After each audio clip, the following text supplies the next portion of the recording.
Aloha, everyone. Welcome to Hawaii Abroad Audio Podcast.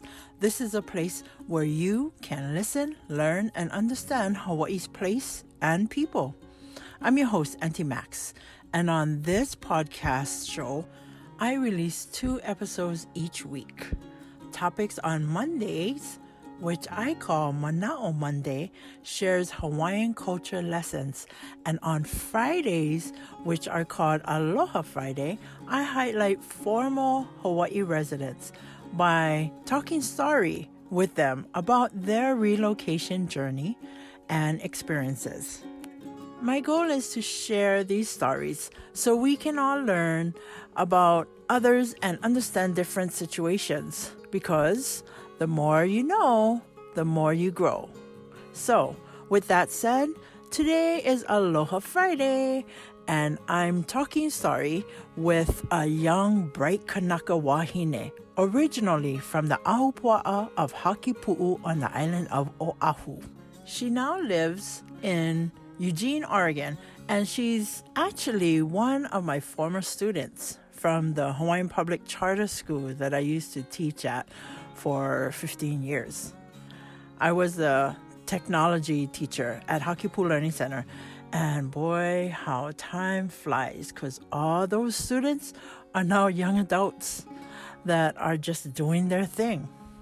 And this wahine is really doing her thing. Her name is Merina Smith. She's actually a sister of another guest that I interviewed a few weeks ago in episode 17 with Honey Girl. So when you hear Merina mention honey during her discussion with me, it's her sister that she's actually referring to. Well, I'm super excited to share this session with you guys. So let's get started. Hui, aloha, Rina. How are you? Hi, Auntie. I'm good. How are you? Good, thank you. Thank you so much for joining me today. So let's get started. How about you start sharing with first introduce yourself, Okay. and share with us where you're originally from, where you live in now, and some about that relocation and how you got to now become a resident of Eugene, Oregon. Okay. My name's Merina Mahealani Smith. Everybody pretty much knows my mom and dad, Tammy and Danny Smith, and my grandparents, Herbert and Julia Ho. I was born in Honolulu, Hawaii, but I was raised in Hakipuʻu. I graduated from my family school, Hakipuʻu Learning Center. And I probably moved about maybe 6 or 7 times before I finally ended up in Eugene, Oregon. And I think this is, where we're planting roots. So how was that process? Why, if you could share, why did you guys decide to move? And while you're moving, it's sometimes it's hard to move your stuff too. So how was that process? You moving away from home? yeah, so moving, I thought it was going to be really hard at first, but it ended up being a lot easier on myself because it was just me. When I first left, I moved to Cedar City, Utah, of all places.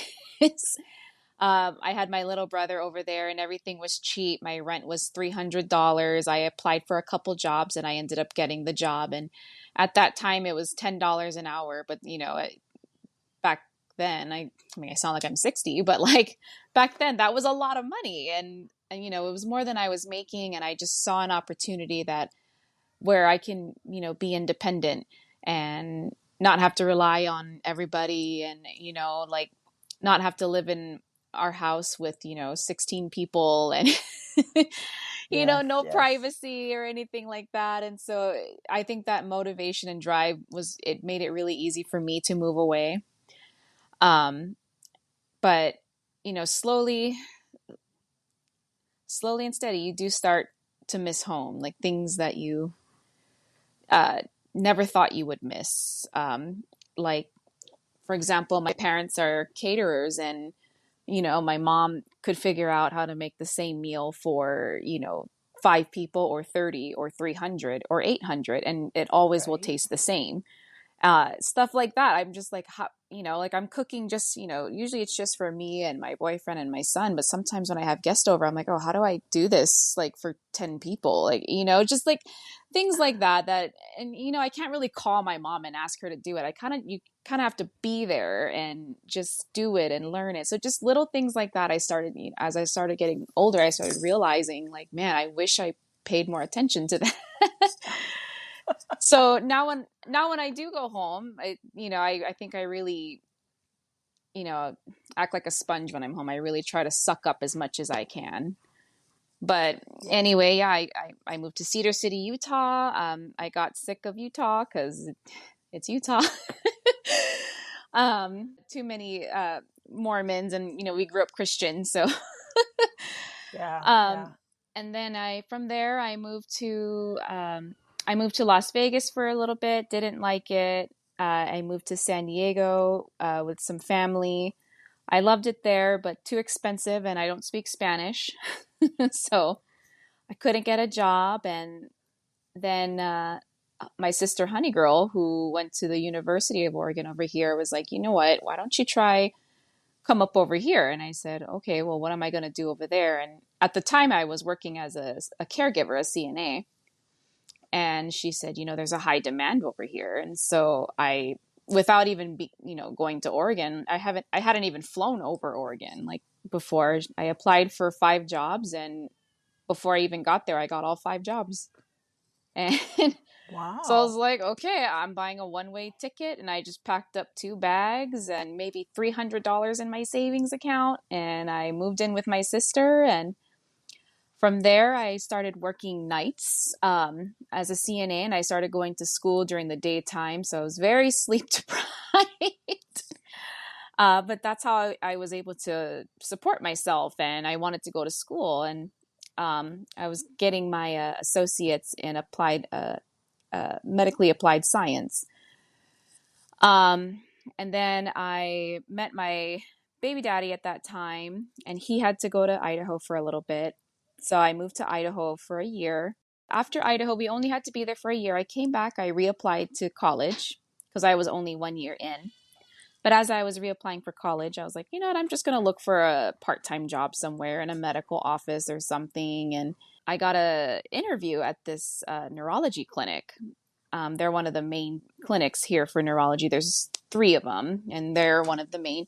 And so I just applied as somebody that just answers the phone, receptionist, basically answers the phone, directs calls, something very basic and simple. And when I I got to meet some of the doctors. And when I got back to the interview room with the CEO, she handed me a piece of paper, and she said, I want you to print this form for me. And I was like, okay. And I can't remember what it was exactly. It was something about landscaping or something. It was a PDF document, but I knew enough. I know what a PDF document is. And she said, use this computer to print it. And I was just like, okay, what printer? And she said, well, you tell me. So I was like, okay. So I went to the computer. I was like, it's a PDF. Is it in pictures? Is it in documents? Is it in, I just started brainstorming, and I was like, okay, well, the printer says this number. So I was like, can I just walk around the clinic? And she's like, go for it. So I just walked around the clinic until I found the printer, and I said, here you go. Here's your paper. And then she said, you know what, would you like to be a medical assistant? And I was just like, but I didn't graduate.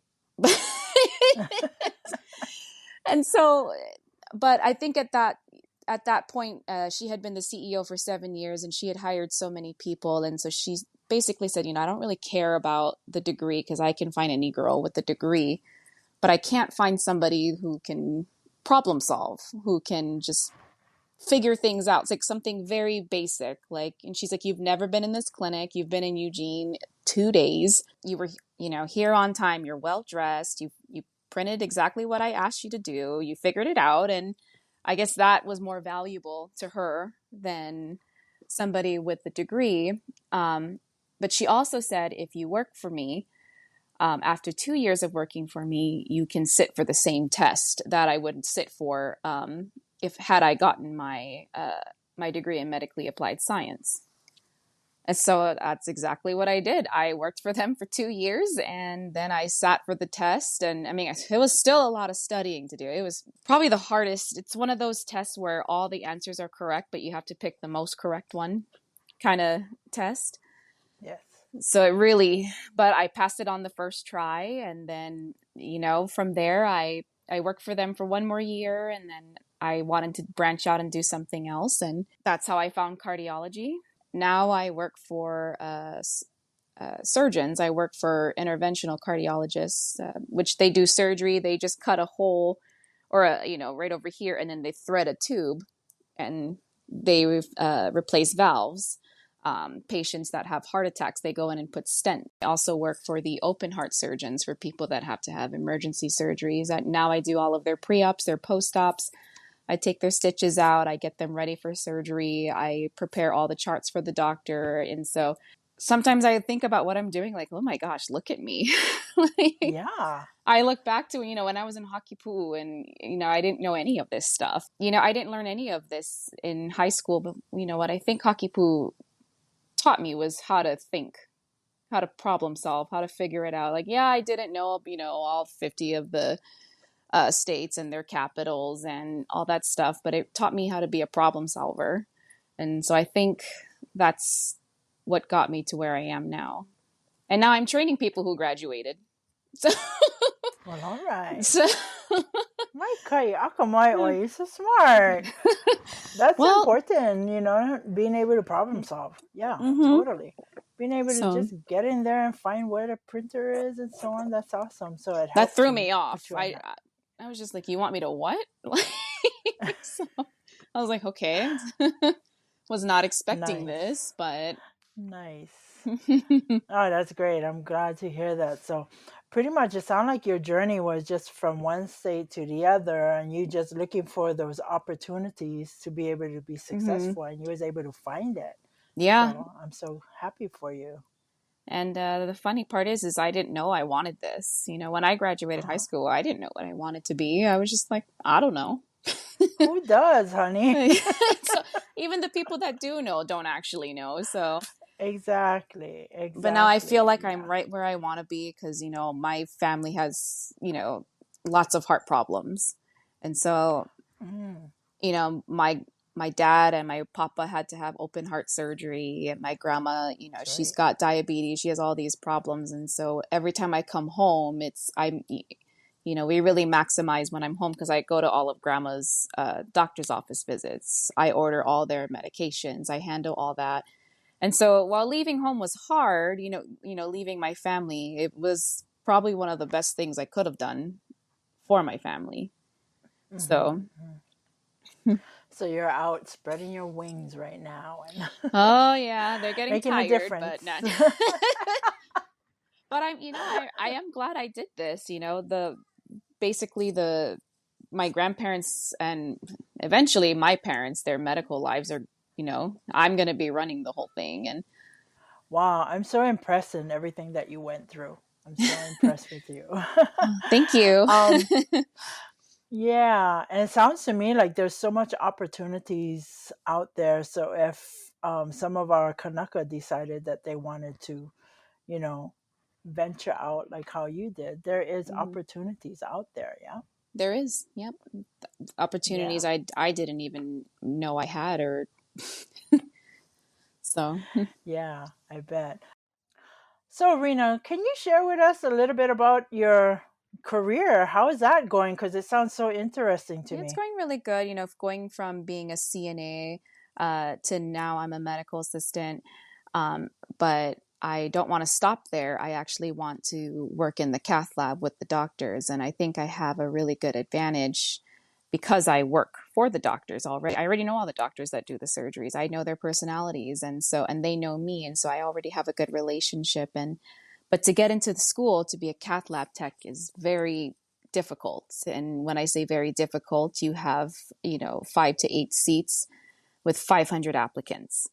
And getting into school, it goes off of a point system. How many points do you have? You get, a certain amount of points for working in the medical field, and a certain amount of points for how many years. And how many letters of recommendations, how many years of volunteering have you done? Do you work for a nonprofit?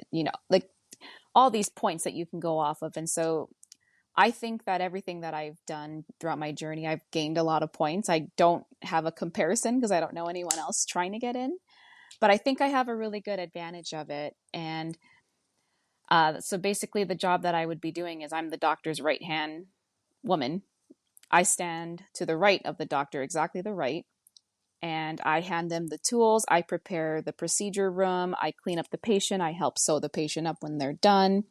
And if I'm not doing that part, I'm in the backside and I'm dictating the entire surgery. What that means is somebody has to sit behind the computer, and every tool the doctor picks up, every angle that they're doing, every vein that they're opening has to be documented in real time. And so as the patient, we switch patients, I'm next to the doctor or I'm dictating, next to the doctor, dictating. And so I think that's where I want to be. And so my journey does not stop here. Oh my goodness, I am so impressed. Wow, Rena. Who would know? I didn't know. You used to be my student. I wouldn't know. I used to teach you. And I never thought she would go this far. I'm so proud of you. Know. That is so awesome. I think I have a really good advantage. I mean, being the doctor's right-hand man in a cath lab tech, and I currently work for those doctors. So I have a good feeling about it. Oh, wow. Well, I wish you all the best. I wish you the best. Thank you. Yeah. So, and if anybody that is supposed to be the ones analyzing if you get in or not, and they're listening to this podcast, listen to Auntie Max, let her in. You will not be disappointed. And to the kanaka listening to this, listen to Auntie Max, and when she's teaching you PowerPoint, because you don't know. But a few years later, you're probably going to need that. So just listen to Auntie Max. Thank you. Well, I'm really proud of you. I'm so happy that I want to know later on down the road. I want to get an update and see how you're doing, because I'm sure you're going to do fabulous. Mahalo, Auntie.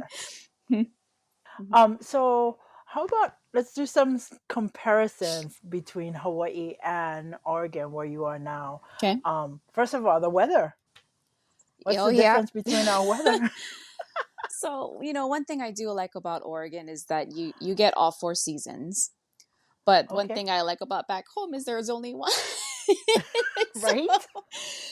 I never appreciated that before. And, so whenever, I do enjoy the winter here. It's nice to have a white Christmas, and it's nice to go take, the boys go up Mauka to go tubing and stuff like that. And Honey likes to go snowboarding. And so it is nice. But after, 3 months of it, you're like, okay, I'm thinking about palm trees now. Right? Right. So yeah. Where's the ocean? Where's the sand?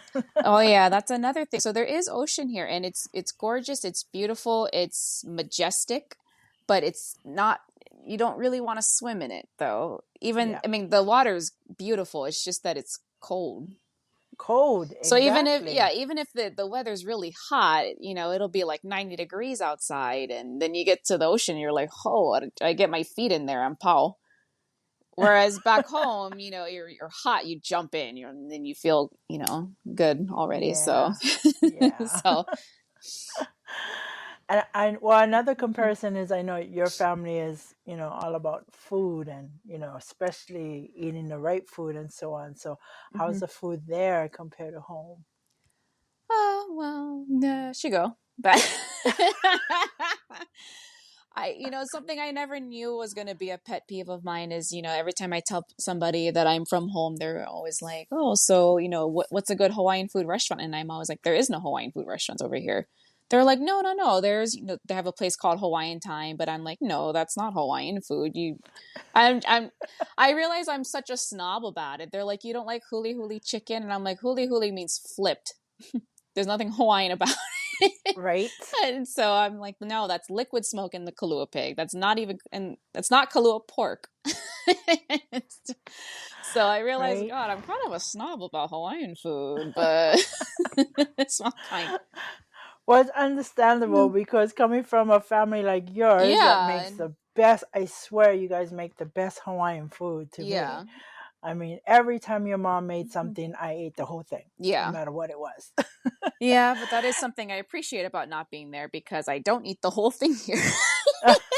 So it's kind of a, it depends on your attitude and how you look at it. But That's a good so point.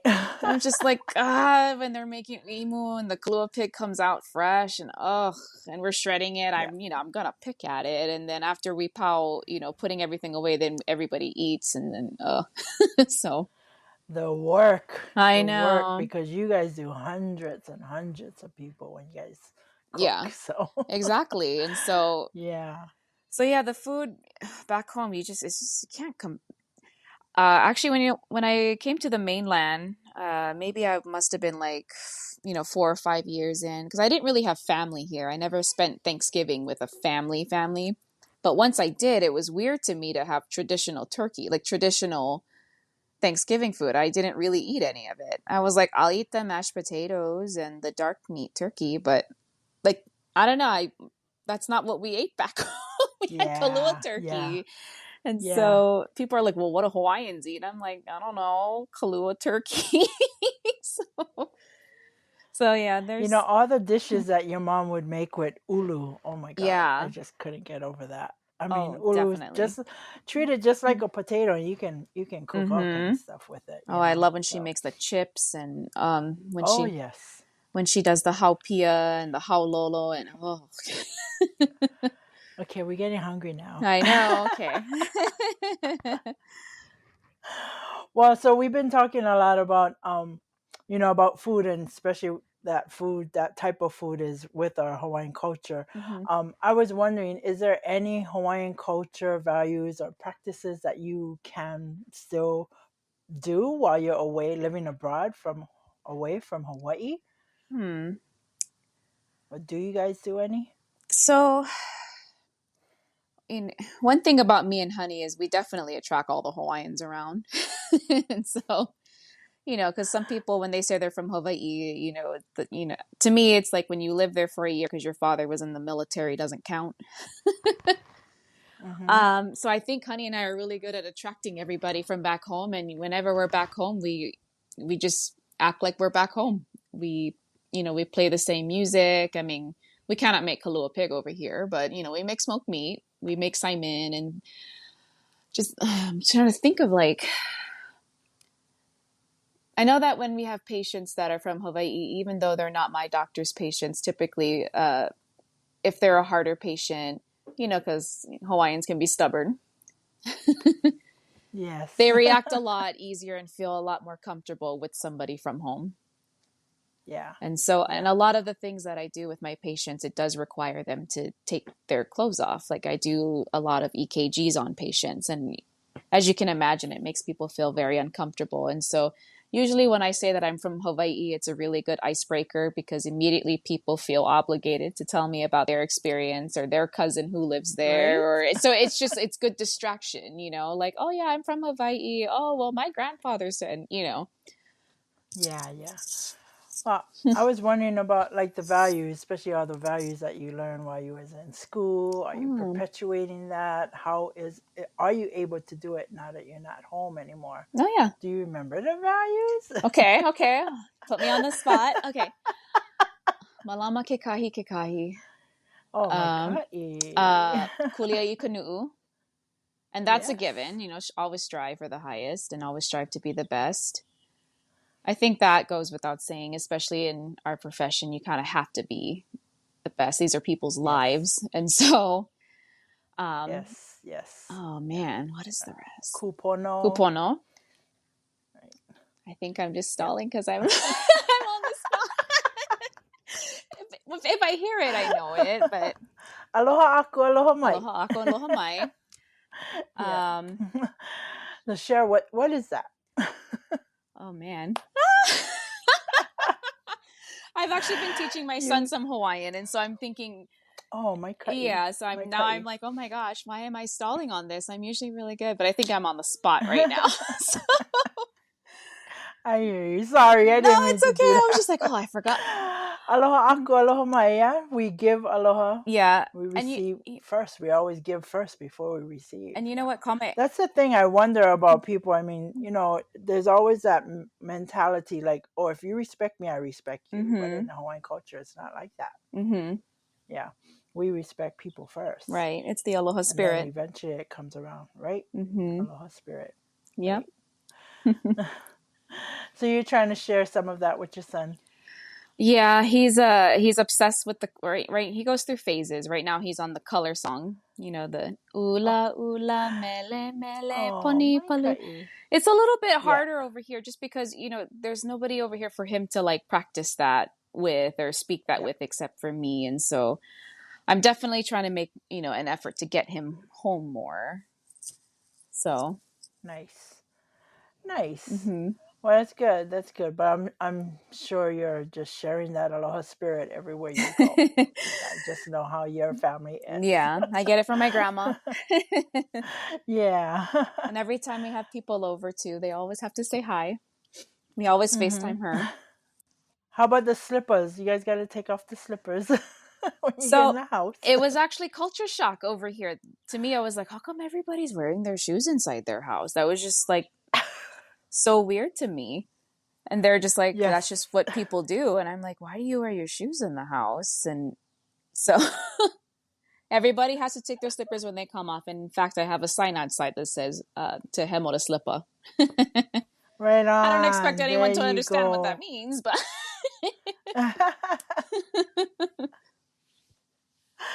Yep, that's how you know you're stepping into a Hawaiian house. hmm So, slippers off. that's right. And so Right? I tell them I'm Hawaiian Right on. Chinese, so sorry. But I think I influenced a lot of our friends to do that too, because after I started talking to them, I guess no one ever really thought about how gross that is.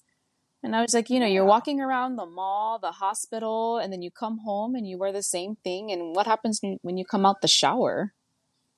Yep. So, Yep. And then you got your babies around the house. It's hmm like people they're stepping on people's germs that yeah, they spread all over the place, that's right. So, hmm yeah. Well, how about sharing with us some of your fond memories from home?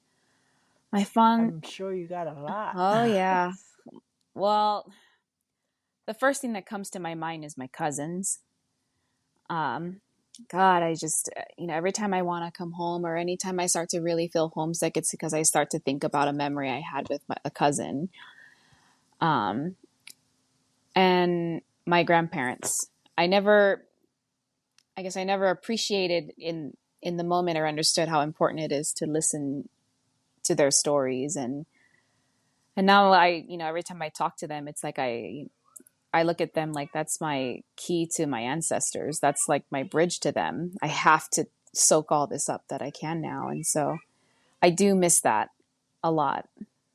That's something I didn't Yes. think about missing, was just listening to them talk about their stories, learning about my great grandparents and, their childhood and all that. So I really miss that. Nice. Yeah, it's interesting, when you become a young adult, you just do your thing. It's all about you trying to, succeed in life. And then when you get to a certain point in life, it's like, wow, you really you really feel it and you're trying to remember things about your grandparents and Mm-hmm. your parents and wish you had time to sit down with them more often, Mm-hmm. So, yeah. Yeah. And our people, we are very family oriented, Very. so yeah, very much. So Mm-hmm. hopefully you're able to do some of those, or, hear some of those stories and be able to share it with your son too. Yep. My conversations Yeah. probably when I first moved here with my grandparents would be maybe 10, 15 minutes. And now every time I talk to them, which is a couple times a week, it's an hour or two just because I just want to hear them. I Yeah. just really appreciate everything Exactly. that I can get from them. So, Exactly. Well, I was wondering about the economy. So if we can kind of redirect a yeah. little bit. Um, I know when it comes to Hawaii, it's so expensive back home. Yeah. Yeah. And then you shared a little bit about when you was in Utah, I think it Mm-hmm. was, and it was like $300 for your mortgage. Mm-hmm. Yeah, I mean not mortgage, I know what you your mean. rent. Yeah, my Yeah, rent. and now and now you're in Oregon. Mm-hmm. So, um, yeah, how is the economy? How are you able to deal with the economy now? Because I know how expensive it is home, Mm-hmm. and a lot of times, a lot of people are moving because of that. Yeah. That So, is that easier now where you are? it's it's easier to be independent over here. I own my own car. I have a career. I don't own this house. Eventually I will, but I'm able to be completely independent. And, I think a blessing to my parents that I could give them was they don't have to take care of me. I don't have to call them to give me money or, anything like that. I take care of myself. So they don't have to worry about me, which in my head, I think is a great gift. Their parents don't have to worry. She's taken Totally. care of. Especially since had So so much people in your I house. know. So, So yeah. it's a lot different. And so I think that what took me away you know from Hawaii was wanting to branch out, and I just wanted to explore and learn the world. But every time I go home, I always think to myself, oh, I could get the same job over here. Mom knows the people at Kaiser. I could get a job over there. But then every time I start to think that I would want to move home, I just remember how expensive I look at rent and I'm like, oh my gosh, like I would probably get paid about the same, back home, but my cost of living would double. And so it would kind of Yes. force me to be in the same situation where I would find myself having to ask for money or having to ask somebody to move in with me, because that is something that I never really paid attention to when I was younger. But I'm just, it's just getting expensive and everything's more expensive. Flying home is expensive. And then if I bring my ohana, if I want to rent a car, I mean, that's like, $600 for 3 days is what we found. And then, that's not including the gas. And what if I have to rent a room somewhere and then, I'm going to go out to eat with my friends and, I want to go shopping. So it's just like living at home, and even just going home is hard. And I hear you. so I wish I could come home a lot more, but I mean, the last time I flew home, I took me and my son was $1,000 round trip. And then, I'm Wow. taking a week off of work on top of that, which is, probably like I'm losing another $800 by doing that. So Yeah. Yeah. it's hard to come home.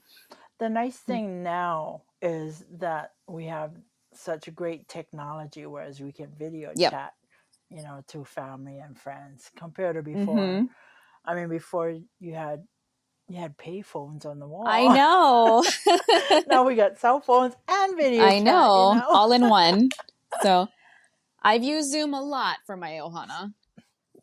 Oh, you do? Yeah, unfortunately, we, only kind of use it when someone passes away. And I, but it's hard to get everybody. I mean, we have a big Ohana. It's hard to get everybody all Oh, on the same yes. page unless it's something serious like that. But Oh, every yes, time it yes. happens, I mean, not that I'm happy that a family member passes away, but I'm happy to see people and they get to see my Yeah. son and hear their voices. And so, Yeah. Yeah. So, do you think you relocating, moving away from home, this is going to be a permanent or temporary thing? Would you like to go back home one day? I do, and I think about it often. Every time I go home, I just think, where could I go? How could maybe I could live here? Could I, I'm always trying to brainstorm. And I mean, I do find myself in the same situation where I'm like, I cannot afford this, but I want to go home because I know that at some point I'm going to have to take care of my parents. Uh-huh. And I'm not saying that's going to happen anytime soon, but it's going to happen. I mean, they get plenty kids, but not kids that are, Yeah. I guess, tech savvy in the hospital. And Yeah. so I Yeah. actually have connections at the hospital over here. The doctor I work for, her brother is the head of heart failure over at Queen's Hospital. And so Oh, when I went home, I got to meet some of the doctors over there. So, but yeah, I nice. want to go home because I want to Nice. be there for my parents Yeah. ultimately. That's important because that's part of our Hmm. family oriented part, our kuleana, taking care of our Yeah. kupuna, yeah? And I want to do that. And, I've had some people say, well, you don't have to do that. And I'm like, I know I don't have to, but, they're like, is that what you want? And I was like, yes, I can't sleep at night. Like, who's taking care of my mom? Who's taking her to her appointments? And so Yeah, I think that is a I hear long-term you. goal. I don't know that it's going to happen anytime soon. It could be 5 years, could be 10. I don't know. Hopefully my parents hold on long enough. Right? I just don't want to move home when it's an emergency, you know. Yeah, And I know my parents won't yeah. let me come home for an emergency. They're going to tell me, no, stay over here. And so I figured, maybe if I just inch my way home slowly and Well, I want to congratulate you. It seems like you're doing well. hmm You're out there being Miss Independent, taking care of your own ohana, trying. and be able to do what you can. So, congratulations, because it's gosh, you got to be brave and able to leave home Yeah. and spread your wings, especially the way you did Mm. it, going from one state to the other. Yeah. But when you look back in our culture history, hmm I mean, we had our brave Hawaiians that would navigate, right? They was those wave hmm finders. They navigated from one place to the other to find a better place for their family. Yeah. And that's exactly what you did. So Yep. I commend you, my ka'i. Good job, girl. Thanks, Auntie. So before we end, I was wondering if you have any message that you would like to share with our audience, especially our kanaka that is trying to figure out, those that still living at home, trying to figure out if they should venture out or not, maybe those that did move out hmm already. If you have any advice or any message that you would like to share with them. Yeah, it might sound cliche, but you should really pay attention when someone is teaching you something. And I know that my younger self, if I heard that, I probably would be like, yeah, everyone says that. But no, for real, like I find myself sometimes, at work and I need to do a Word document. I'm like, and they'll ask me, can you add a couple graphs in here? Can you add a picture? And I'm like, how do I get the picture to like turn this way? How do I get the words to wrap around the picture that I want? And, those were things that I was learning in school, but I just, I think in my head, I was just learning it to do the project and then, move on from it. But now I'm like, man, I really wish I paid attention to that. I didn't know that stuff like that was what I needed to know. Rena, I thought I You taught you did. that in You school. did. Listen to Auntie Max when she's teaching you Microsoft. Now I'm in Excel and I'm like, oh my gosh, all I was trying to do was get everyone's birthday, like coordinate. I'm part of the fun team at work. And I'm like, I don't like, just simple things like that will really, you don't realize, you think in your head, oh, I don't need this, but no, you do. You will need it. Yeah. And of course, to hold on to your grandparents, really, and to your parents, just remember that that's your window to your ancestors. You're never going to get that back once they're gone. And so Yeah. that's why they're always top priority when I go home. So I love that. I love that. Yeah. My ka'i. Yep. Our relationships, our family relationships are super hmm important, especially in our culture. Yep. So my ka'i. Great job, girl.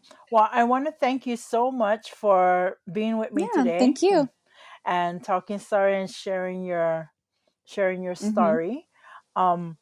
I wish you all the hmm best and continue doing what you're doing because it seems like you're being as successful as you can, and I'm so proud of Oh, you. mahalo, I'm so Auntie. proud of you.